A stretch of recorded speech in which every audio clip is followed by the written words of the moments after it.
bem-vindo! Hoje é sexta-feira, dia 15 de julho de 2022. Você acompanha agora as notícias da região e do mundo. Confira na edição de hoje. Vacinação no sábado em Rio Grande. Inscrições abertas para o processo seletivo no IFSUL. Em Dom Pedrito, Frota da Saúde recebe reforço. O Departamento Estadual de Investigações do Narcotráfico, o DENARC, apreendeu uma grande quantidade de drogas nesta madrugada. Padronização de carregador de celular. Prorrogado o prazo para atualização do cadastro único. E ainda, pagamento do Auxílio Brasil vai começar em agosto. Essas notícias você acompanha agora no Informe Região.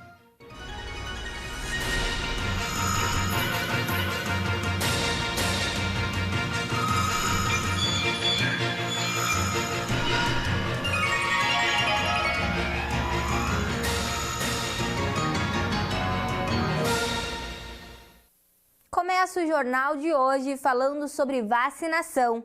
Amanhã é dia de vacinação em Rio Grande. Os profissionais da saúde irão imunizar contra a Covid-19 e o vírus da influenza. Confira agora o cronograma com horários e os locais da vacinação. A decisão foi tomada após a análise de um pedido apresentado pelo Instituto Butantan em março para a liberação do imunizante contra a Covid para essa faixa etária. A Coronavac está autorizada para uso emergencial no Brasil desde o dia 17 de janeiro de 2021, mas foi somente em janeiro de 2022 que a agência regulatória autorizou a ampliação do uso da vacina para crianças e adolescentes entre 6 e 17 anos de idade. 5 diretores da Anvisa, que votaram com a relatora Meiruzi Freitas, autorizando o uso em crianças de 3 a 5 anos de idade, aprovaram a aplicação também para o grupo de imunossuprimidos, crianças que têm baixa imunidade. A aprovação da Anvisa para essa faixa etária segue agora para a Câmara Técnica de Assessoramento em Imunização da Covid no Ministério da Saúde. A aprovação depende dessa análise técnica do governo federal para que a imunização desse público seja de fato iniciada. 10 milhões de doses vão ser necessárias para incluir essa população de 3 a 5 anos. O esquema vacinal para crianças a partir dos 3 anos de idade é o mesmo recomendado para os adultos. 2 doses aplicadas em um intervalo de 28 dias. A vacina vai ser a mesma já aplicada na população em geral. Esse último VT que entrou agora foi sobre o ministro Marcelo de Queiroga, que ele afirmou que a pasta vai avaliar até a segunda-feira a decisão da Anvisa que liberou o uso da Coronavac para crianças de 3 a 5 anos. O próximo VT agora vai ser sobre o cronograma de vacinação do sábado. E no sábado é dia de vacinação contra a Covid-19 e a gripe influenza H1N1. Pela manhã, você pode se vacinar das 9 ao meio-dia nos pontos de vacinação do Posto 4 Canalete, Parque Marinha, Sala Extra do Cassino. Na parte da tarde, a vacinação acontece somente no shopping. A Vigilância Epidemiológica da Secretaria da Saúde disponibilizará uma equipe no horário das 14 às 17 horas. No shopping, a vacina contra a gripe H1N1 será para a população acima dos 5 anos. Contra a Covid-19, serão oferecidas a primeira e a segunda dose e as doses de reforço, conforme a avaliação da equipe de profissionais da saúde no local. A segunda dose de reforço da vacina Janssen para pessoas de 18 a 39 anos, vacinadas há mais de 4 meses, também estarão disponíveis. Para receber qualquer vacina, é necessária a apresentação de documentos de identidade, a carteira de vacinação e o termo de assentimento. Este último para as crianças que forem tomar a primeira dose da vacina contra a Covid-19 e não estiverem acompanhadas de um representante legal. O termo está disponível na página da Prefeitura na internet. Sigo agora trazendo informações sobre a área da saúde. A Secretaria da Saúde de Dom Pedrito recebeu nesta semana uma nova ambulância para integrar a frota do município e atender às demandas da população. Confira. E em Dom Pedrito, a frota da saúde recebeu reforço com uma ambulância tipo A modelo Fiat Strada, que irá compor a frota do município para a locomoção de pacientes. A Secretaria da Saúde afirma que com a chegada desta nova ambulância, o transporte dos pacientes será feito com agilidade, segurança e o conforto necessário para o deslocamento. As ambulâncias do tipo A servem para transportar pacientes que não correm maiores riscos. Esse veículo de resgate é equipado por maca com rodas, sinalizador acústico e óptico, suporte para soro e um cilindro de oxigênio. E agora vamos falar sobre previsão do tempo. A massa de ar quente que chegou ao estado ontem trouxe um tempo muito instável, pouco frio, muita nebulosidade e possibilidade de pancadas de chuva a qualquer hora em diversas cidades. A instabilidade climática causada pelo calor fez a umidade diminuir bastante. Em Venâncio Aires, a umidade relativa do ar ficará em 33% durante a tarde. Vamos conferir a previsão de hoje para a sua cidade. Em Rio Grande, a tarde será de muitas nuvens, muitos períodos nublados e pancadas de chuva. Na parte da noite, o tempo seguirá muito instável. Para hoje, calcula-se que chova até 32 milímetros. O vento, que está forte desde a parte da manhã, poderá chegar a 42 quilômetros por hora. A umidade será elevada durante a tarde, podendo chegar a 90%. A temperatura fica entre 20 graus a máxima e 15 graus a mínima. A tarde e a noite serão muito instáveis em São José do Norte.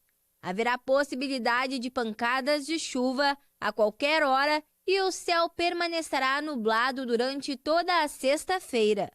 Calcula-se para hoje um total de 32 milímetros para a região, com ventos fortes podendo chegar a 42 quilômetros por hora. A umidade, que durante a manhã estava acima de 90%, à tarde começa a cair, ficando em 88%. A temperatura fica entre 19 graus a máxima e 14 graus a mínima. Em Dom Pedrito, a tarde e a noite serão de tempo instável, podendo chover a qualquer hora do dia. O céu se manterá nublado durante toda a sexta-feira, com possibilidade de que chova 30 milímetros só no dia de hoje. O vento ficará moderado e não passará dos 25 quilômetros por hora. A umidade, que pela manhã estava alta, acima dos 90%, começa a cair bastante. Por volta das 16 horas da tarde, a umidade ficará nos 58%. A temperatura fica entre 20 graus a máxima e 17 graus a mínima. Camaquã também terá céu muito nublado durante toda a sexta-feira e pancadas de chuva a qualquer hora. Para hoje, calcula-se 32 milímetros de chuva. O vento se manterá moderado ao longo do dia, não passando dos 23 quilômetros por hora. Já a umidade, que na madrugada chegou a 96%, cairá muito e no meio da tarde ficará em 48%. A temperatura fica entre 23 graus a máxima e 15 graus a mínima. Em Venâncio Aires, a probabilidade é de que chova pelo menos 25 milímetros no dia de hoje. O céu ficará nublado por toda a sexta-feira, assim como a possibilidade de chuva, que pode acontecer a qualquer hora. Os ventos serão fracos e não passarão dos 22 quilômetros por hora. A umidade ficará muito baixa durante a tarde, chegando a 33%. A temperatura fica entre 20 graus a máxima e 15 graus a mínima. A Polícia Civil realizou ontem em Porto Alegre uma operação onde efetuaram a prisão de um indivíduo e mais de 1 tonelada de cabos de telefonia e energia elétrica. E na capital foi realizada a Operação Metal pela Polícia Civil, por meio da Delegacia de Repressão aos Crimes contra o Patrimônio das concessionárias e os serviços de Departamento Estadual de Investigações Criminais.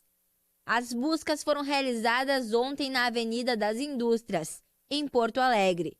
Os policiais civis efetuaram uma prisão em flagrante por receptação qualificada. No local foram localizados 1 tonelada e 100 quilogramas de cabos de telefonia e de energia elétrica. E ainda falando sobre segurança pública, o Departamento Estadual de Investigações do Narcotráfico, o DENARC, realizou ontem a apreensão de uma grande quantidade de drogas em Sapucaia do Sul. Os produtos apreendidos causaram um prejuízo de mais de 7 milhões de reais para o crime organizado. Confira agora os detalhes da operação. Através do DENARC, na madrugada desta quinta-feira, foi localizada uma grande quantidade de drogas em Sapucaia do Sul. Essa investigação já durava 30 dias. Após o monitoramento dos locais de distribuições de drogas na região metropolitana de Porto Alegre, a investigação teve início. Identificou-se então que o depósito que era responsável pela distribuição em dezenas de pontos de venda dos entorpecentes era localizado em Sapucaia do Sul. Um homem que era responsável pela segurança do depósito estava preparado para sair do local quando foi abordado, sendo encontrado junto a ele 1 quilo de entorpecente. Dentro do veículo que o homem usava, foi encontrados outros 198 tijolos da droga. O ilícito pertence a uma facção criminosa que tem base no Vale dos Sinos e distribui drogas em todo o estado do Rio Grande do Sul. A investigação ainda prossegue para que sejam identificados os donos da droga e os demais participantes da organização criminosa. Esta apreensão causou mais de 7 milhões de reais de prejuízo ao crime organizado. E agora um lembrete. O processo seletivo do IFSUL está com as inscrições abertas até o dia 29 de julho. São mais de 800 vagas disponibilizadas e os interessados devem realizar a inscrição através do site de concursos do IFSUL. O IFSUL está com inscrições abertas para o processo seletivo. São mais de 800 vagas disponibilizadas para os campos Bagé, Camaquã, Charqueadas, Santana do Livramento, Passo Fundo e Pelotas. As inscrições podem ser realizadas até às 19 horas no dia 29 de julho. Os candidatos devem fazer sua inscrição pelo site Sistema Gestor de Concursos do IFSUL. Procure também no site os editais disponíveis que devem ser lidos pelos candidatos no momento da inscrição. A divulgação dos resultados será feita também pelo site a partir do dia 5 de agosto.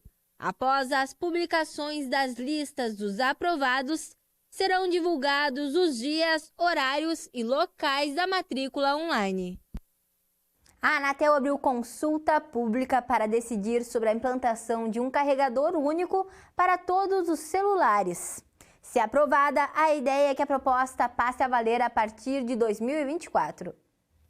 A consulta foi aberta pela Agência Nacional de Telecomunicações depois que o Parlamento Europeu decidiu incluir requisitos para a padronização de carregadores de celular na região. Além da União Europeia, a Anatel também considerou uma solicitação de mudança dos Estados Unidos. A proposta de ato normativo da Anatel está em consulta pública até o dia 26 de agosto. Com a padronização, a partir desse momento vai facilitar muito a vida da gente, porque do jeito que for, vamos lá, vamos supor que esse seja o padrão dominante no mercado, tá? Padrão da Anatel. E aí, com o padrão dominante já estabelecido, nós já temos o encaixe.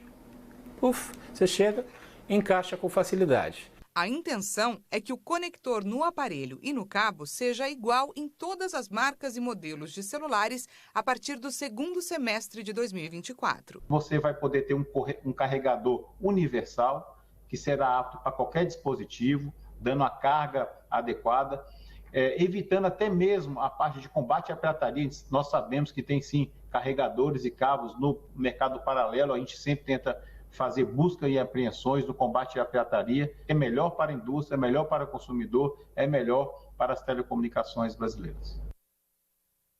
A Secretaria do Ministério da Economia informou ontem que os 4 dos 7 beneficiados previstos na PEC defendem regulamentação para vigorar. Após a aprovação, o Auxílio Brasil de R$ 600 vai começar a ser pago em agosto. Segundo Pacheco, a promulgação deve ocorrer após a sessão do Congresso para votar vetos do presidente Jair Bolsonaro. Chamada de PEC das Bondades pelo ministro da Economia Paulo Guedes e PEC Kamikaze pelo Congresso Nacional, o texto prevê, entre outros pontos, o aumento do Auxílio Brasil de R$ 400 para R$ 600, a ampliação do Auxílio Gás para o valor de um botijão e a criação de um voucher de R$ 1.000 para caminhoneiros e taxistas. Bolsonaro queria começar o pagamento dos novos benefícios já a partir de julho, mas a demora na votação acabou inviabilizando essa estratégia. O secretário do Ministério da Economia, Júlio Alexandre, disse que 3 dos 7 benefícios previstos na PEC dependem somente de edição da medida provisória, liberando crédito extraordinário. O crédito fica fora do teto de gastos e é aberto pelo próprio governo. A regulamentação de uma lei consiste na publicação, em um ato posterior, dos detalhes e das regras para que esses benefícios sejam aplicados. O governo federal prorrogou o prazo para atualização do Cadastro Único. As regras foram publicadas no Diário Oficial da União.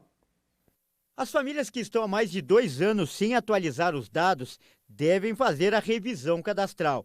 A data limite para a atualização do Cadastro Único, para evitar o bloqueio do Auxílio Brasil, foi adiada para outubro. E a data limite para evitar o cancelamento da tarifa social de energia elétrica ficou para dezembro deste ano. No caso das famílias que atualizaram o CadÚnico pela última vez em 2016 e 2017 e teriam que atualizar até esta sexta-feira, elas vão poder fazer isso até 31 de julho. No caso das famílias que estão com problemas cadastrais para atualizar os dados, o prazo ficou prorrogado até 31 de dezembro. As famílias podem saber se estão na lista de revisão cadastral por meio de mensagens nos comprovantes de pagamento dos benefícios ou nos postos das prefeituras que cuidam do Cadastro Único. A atualização cadastral deve ser feita presencialmente nos postos das prefeituras de cada cidade. E a orientação do governo é agendar o atendimento pela internet antes. Se o beneficiário não fizer a revisão cadastral no prazo estipulado, pode ter o benefício bloqueado e cancelado. O Congresso Nacional derrubou ontem os vetos do presidente Jair Bolsonaro à lei que limitou o ICMS sobre combustíveis, gás natural, energia elétrica e comunicações entre transporte coletivo. Com a decisão dos parlamentares, passarão a valer as regras que obrigam a União a compensar os estados pela perda de arrecadação por conta do novo teto definido para o imposto. Os deputados e senadores já estabeleceram 2 pontos principais. O Tesouro assumirá os débitos como forma de compensar os estados pela perda de arrecadação, e os estados que não possuem dívidas com a União poderão ser ressarcidos de suas perdas por meio do repasse de receitas da compensação financeira pela exploração de recursos minerais. Também voltou à lei o dispositivo que diz que o total das perdas de arrecadação de ICMS do Estado ou do Distrito Federal irá compor o saldo a ser deduzido pela União. O Imposto sobre Circulação de Mercadorias e Serviços é estadual, compõe o preço da maioria dos produtos vendidos no país e é responsável pela maior parte dos tributos arrecadados pelos estados. De acordo com a proposta, combustíveis, gás natural, energia elétrica, comunicações e transporte coletivo passam a ser classificados como essenciais e indispensáveis, o que proíbe os estados de cobrarem taxa superior à alíquota geral de ICMS, que varia de 17% a 18%. Diante disso, governadores de diversos estados criticaram a medida, afirmando que essa limitação causaria perda de arrecadação de até 83 bilhões de reais. E com essas informações, encerramos o Informe Região desta sexta-feira. Para você continuar com a gente, siga as nossas redes sociais. No Instagram e no Facebook, você pode procurar por TV Farol RS. Se inscreva também no nosso canal no YouTube. Você encontra o nosso jornal completo lá, a Agenda dos Pastores e todos os programas do Sala de Entrevistas. A todos vocês, uma boa tarde e até amanhã.